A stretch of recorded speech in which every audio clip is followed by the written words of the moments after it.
Pemirsa Pesta Kesenian Bali PKB ke-47 hampir sebulan pelaksanaannya di Art Center Denpasar.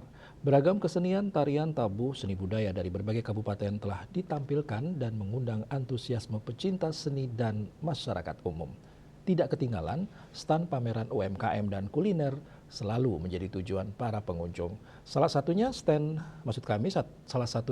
sarana upacara berbahan aluminium menjadi perhatian pengunjung.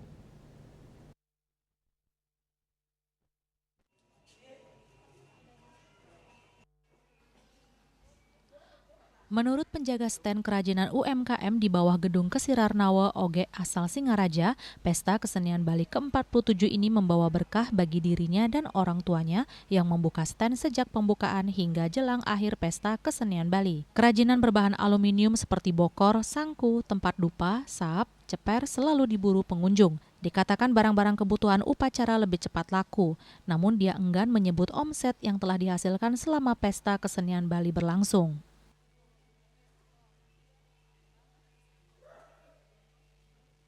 Tapi Biasanya yang tiap hari alat-alat sembahyang mantan seperti apa aja kayak bokor, tempat nyetet, sangku, tempat dupa gitu.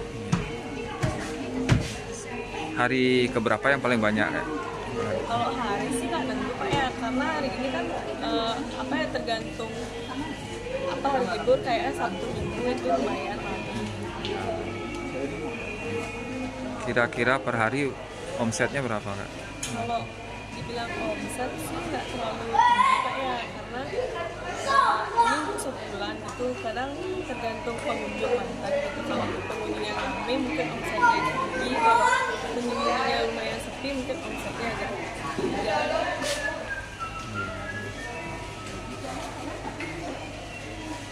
Produksinya di mana nih kak? Di Singaraja Pak, di Desa Kenyang.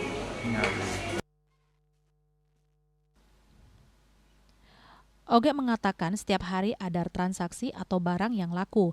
Pada weekend Sabtu Minggu pengunjung biasanya lebih ramai sehingga barang kerajinan upacara aluminium lebih banyak yang laku terjual. Agus Sudiatmike, Bali TV.